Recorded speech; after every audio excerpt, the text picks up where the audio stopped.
So, I am somebody who has like really, really vivid dreams, and sometimes I'm like, wow, my dreams are like prophetic. Because they have to do with what's currently happening in my life, like all the time. Like if I'm stressed out about something, it will present itself to me in my dream, and every night I will keep replaying the same dream kind of in different versions until I can work out like what's going on in my dream, in my subconscious, so that I no longer have to think about it in my waking life. So last night, I don't know, recently, like by recently I mean like the past like couple of days, I've been like, wow, I'd really love to like maybe try acting. I think that's something I would be really good at. I have a career. I work in the mental health field. I'm a therapist. Like, I'm good. I don't need another career. I'm fine. I'm not like a struggling artist. Like, I don't know. Anyways, so I was still like, oh, I would like to try acting. Maybe I'll just go to like a few auditions, like whatever, like just to see. So I had a dream last night, and I just remembered it, that I was having that same idea, like, oh, I want to try acting, like, so I just found some like random audition thing, and I don't think there was a script or anything. I think that you just went up in front of these people. I don't remember what the role was for, but you just go up in front of these people and you kind of like prepare your own material to present to them, and then they'll decide if like you're a good part for whatever character it is. And for my thing, I just went up, okay? I walked up and I just like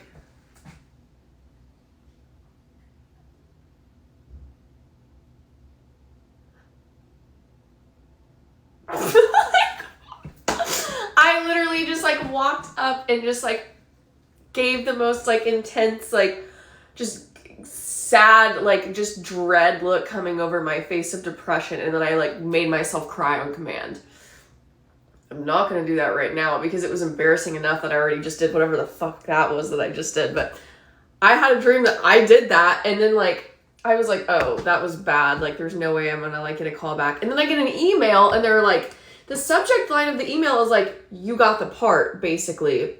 And I was like, OMG, I'm the next new undiscovered star. Like my first appearance in a big film is going to be my first appearance everywhere. I don't know. And then like as I was reading the email, and I think like I had an agent. For some reason I already had an agent, even though this was my first audition. And I don't know if I contacted my agent or not, but as I was reading through the rest of the email, I was like super excited. I was like, oh my God, I got the part. I'm going to be famous. Ah! And then as I was reading through, I was like, wait, this kind of seems like a scam. Like, it kind of seemed like it was like, you got the part. And then it was like, actually, like, you got a call back and like, you have to keep auditioning. I think that's kind of like, maybe it was like my fear that that's what it was going to say, because I kind of woke up and I don't really remember it. But I think the reason that I had the fear of that is because when I was a child, maybe like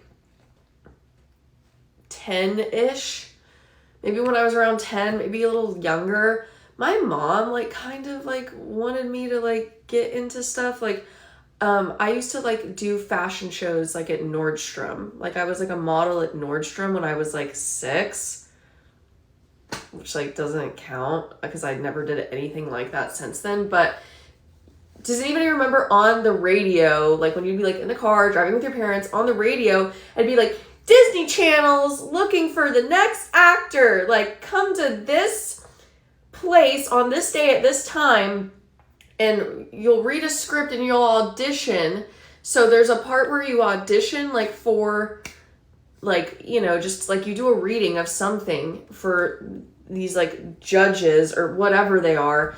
And then if you have a talent, you can go into another room and like audition for them with like your talent as well.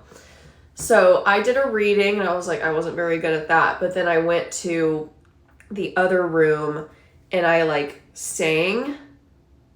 I was like okay at singing when I was a kid. I'm definitely not. I haven't kept up with singing, so I'm not a good singer anymore, you know? Like I'm nowhere near the level of like I could be famous for singing at all. But when I was a kid, like I was regularly singing. I was like in choir, so like I was like regularly training my voice, and like that's something that you can practice. So like I was a pretty good singer when I was a kid. But yeah, so I auditioned for that, and like it was really fucking awkward though, because I started singing a song and it was good. But then at that time in my life, I was like a songwriter, and I started singing a song that I had written as like a fucking 10-year-old or like an 8-year-old even. And the song starts as like, I saw you from across the bar.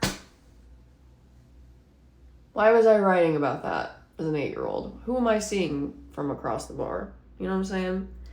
Anyways, but in that like environment, whenever I did the auditions and they were like, hey, we loved Shay, like, come give us a bunch of money and come to Florida and audition again. It was like this like scheme, you know, like I don't think anyone actually got famous and put on Disney Channel. Maybe they got like, you know, a role as an extra or something, but that didn't happen to me. Yeah. Anyways, that was like one of my weird dreams I just had, and it jogged my memory of this weird Disney Channel experience I had as a kid. I was like wondering if like, I don't know if anybody else knows what that is. Yeah, anyways, I'm about to go on a hike, so